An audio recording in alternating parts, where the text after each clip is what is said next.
Hi, I'm the Flowergod. I want to do a table centerpiece for a wedding reception.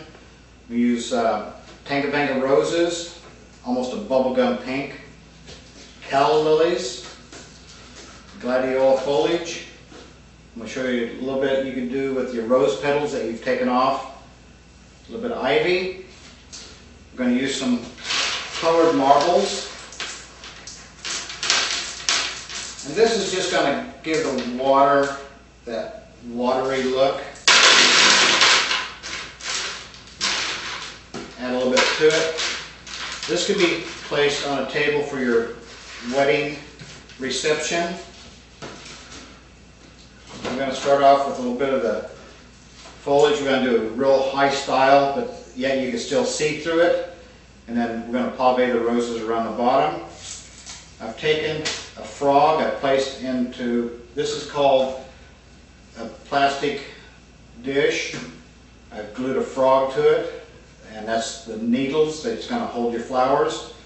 And it's just going to be very simple. Going to hold your foliage, and we're going to use this as our height. And when you're doing this, you want to cut your stems at a blunt. You don't want a real pointed edge. It holds it a little bit easier.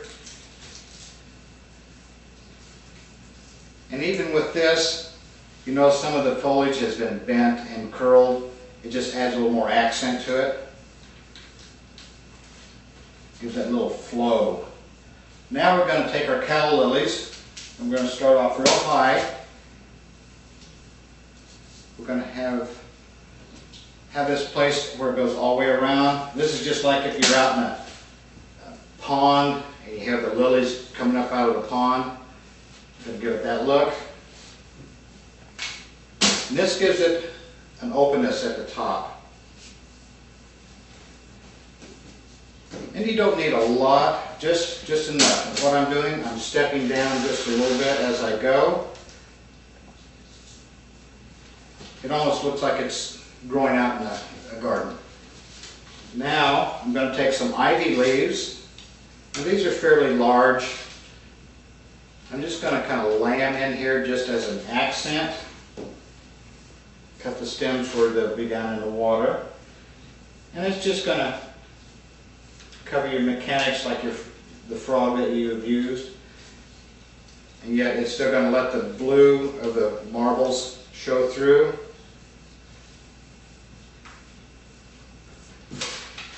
Now we're going to pave, and that's meaning I'm going to leave the roses down low, close to the container, and kind of grouped.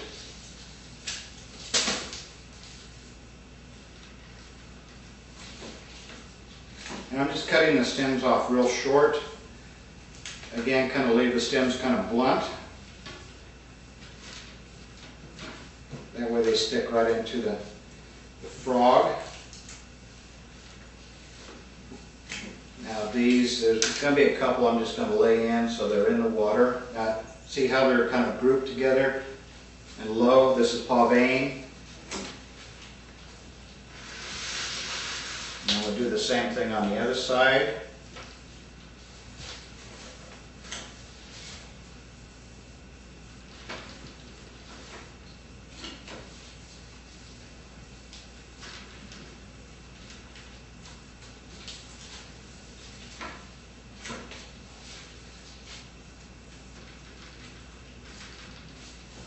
There you have your little pave look. Now what I'm going to do, I'm just going to add a couple pieces of mimosa, and I'm going to leave the stems fairly long and airy. And I'm just going to place them in there and let them kind of flow out of the roses.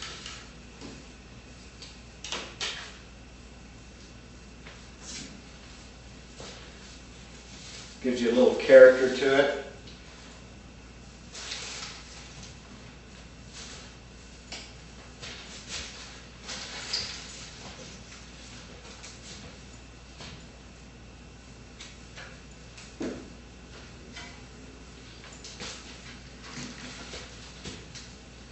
A little bit of mimosa down towards the bottom again.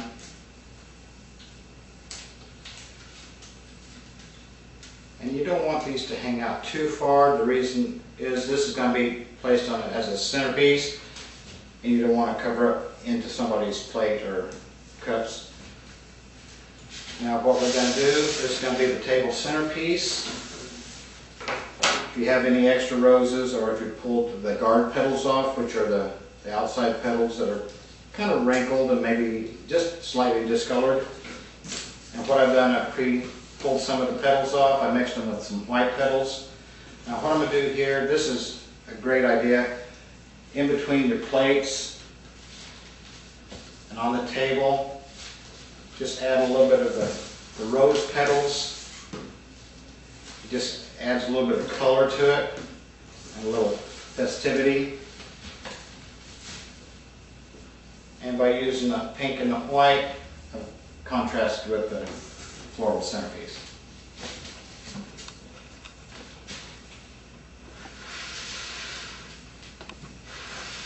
This could be done on a long table also.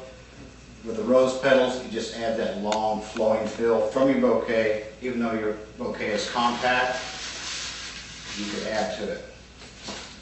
And always try and use maybe a little bit of mist. Makes everything look really fresh. It just adds that much more beauty to a bouquet.